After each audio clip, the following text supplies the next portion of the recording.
અરે ઓછું નાક પણ અસલી નાક. MDH કાશ્મીરી લાલ મરચાની પાવડર. કેટલાક સ્થળો પર હુમલાનો પ્રયાસ થયો. એરપોર્ટ આસપાસના વિસ્તારમાં ધડાકા સંભળાયા.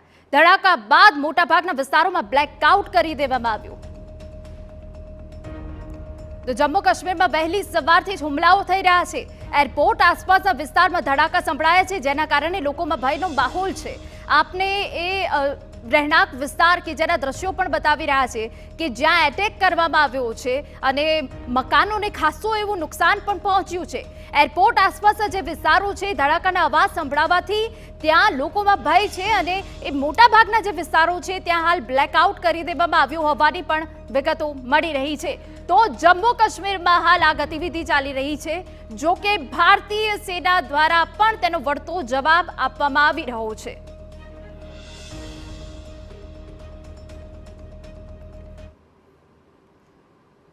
તો કેપ્ટન ફરી એક વખત અમારી સાથે જોડાઈ ગયા છે. કેપ્ટન, પાકિસ્તાન ગમે તેટલી નાપાક કરતૂત કરી લે, પરંતુ આપણા ભારતીય જવાનો જડબાતોડ જવાબ આપી રહ્યા છે અને જવાબી કાર્યવાહીના રૂપે પાકિસ્તાનના 4 એરબેઝ નષ્ટ કરી દેવામાં આવ્યા છે.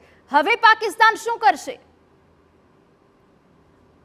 પાકિસ્તાન શું કરશે એના કરતા એવી સ્થિતિનું નિર્માણ ચોક્કસ થઈ ગયું છે કે પાકિસ્તાને પોતે પોતાની જાતને એ પૂછવું પડે કે હવે શું કરી શકીશું.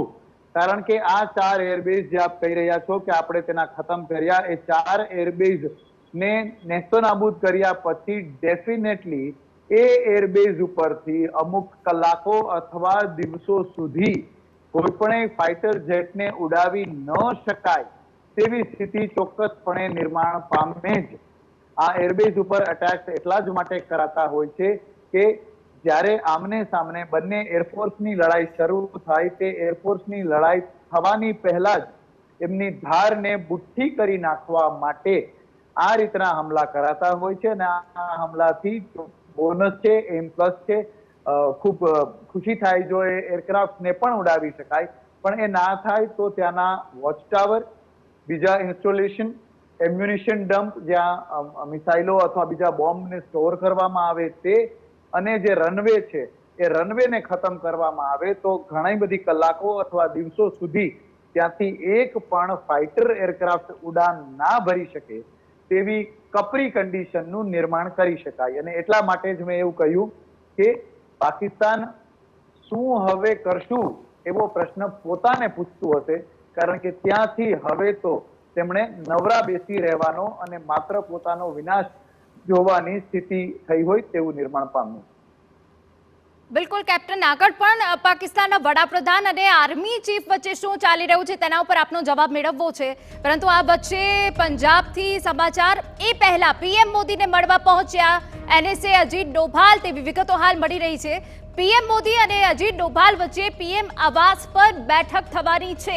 હાલ પીએમ મોદીને મળવા પહોંચ્યા છે. હાલ જે ગતિવિધિ ચાલી રહી છે, જમ્મુ કાશ્મીરમાં જે પ્રકારના હુમલા કરવામાં આવ્યા, પંજાબમાં જે હુમલો કરવામાં આવ્યો અને તે બાદ ગુજરાતના કચ્છમાં પણ જે હુમલાનો પ્રયાસ થયો, એ તમામ ગતિવિધિને જોતા અજીત ડોભાલ પીએમ મોદીને મળવા પહોંચ્યા છે અને આવાસ પર એક મહત્વની બેઠક કરવામાં આવશે.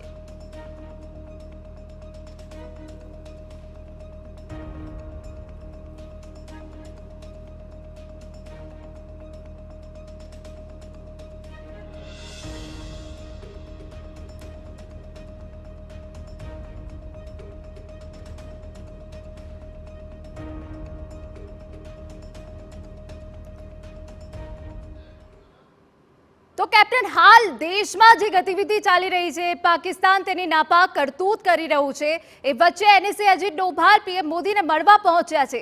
હવે આગળનો નેક્સ્ટ સ્ટેપ શું રહેવાનો છે? આપને શું લાગી રહ્યું છે? આપણે જાણી રહ્યા છીએ અને અત્યારે આપણી પાસે જે માહિતી પ્રાપ્ત છે તેના આધારે કહીએ તો મિનિસ્ટ્રી ઓફ એક્સટર્નલ અફેર્સનું એક પ્રેસ બ્રીફિંગ થવાનું છે.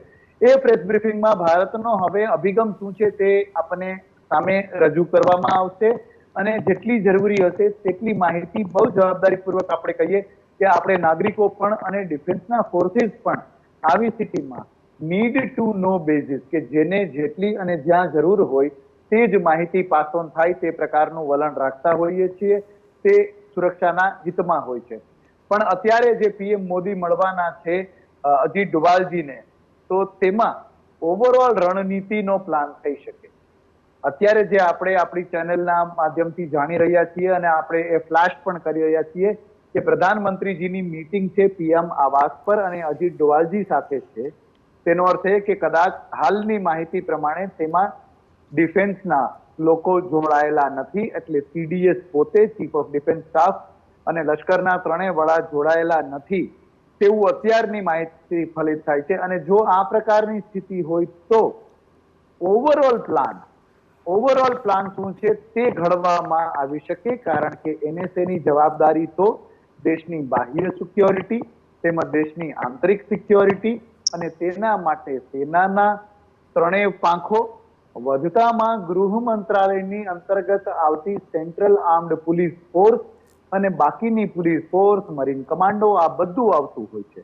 એટલે આ મીટિંગ જે પ્રધાનમંત્રીજીના આવાસ પર થવા જઈ રહી છે, જેમાં અજીત ડોવાલ અને પ્રધાનમંત્રીજી હશે તેવું આપણે જાણીએ છીએ, તો આ એક ઓવરઓલ મોટી બ્રોડ સ્ટ્રેટેજી અને એ મોટી બ્રોડ સ્ટ્રેટેજીના નાના સ્ટ્રેટેજિક ટાર્ગેટ પછીથી જે તે ફોર્સ, જે તે બટાલિયન, જે તે સૈન્યને આપી શકાય તે પ્રમાણેની ઓવરઓલ મોટી પ્રિન્સિપલી કોઈ એક દિશા નક્કી કરવાની મીટિંગ હોય તેવું અત્યારે આપણે પ્રેડિક્શન કરી શકીએ.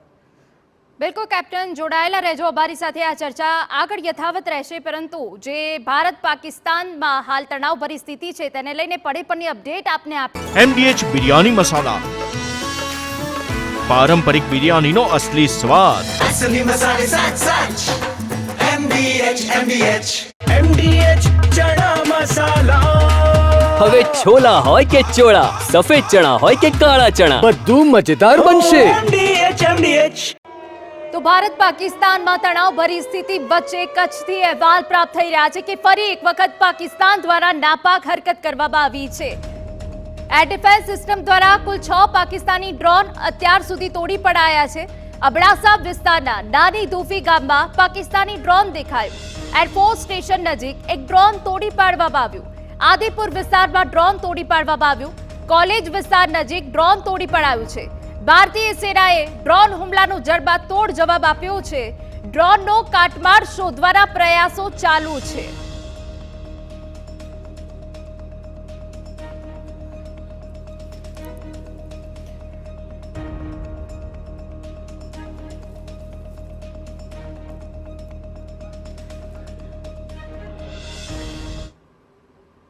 તો તમામ વિગતો સાથે જોડાયા છે અમારા સંવાદદાતા મોહિત ભટ્ટ.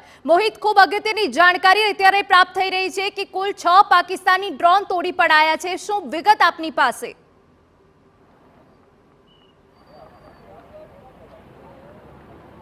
અત્યારે જે માહિતી મળી રહી છે તે પ્રમાણે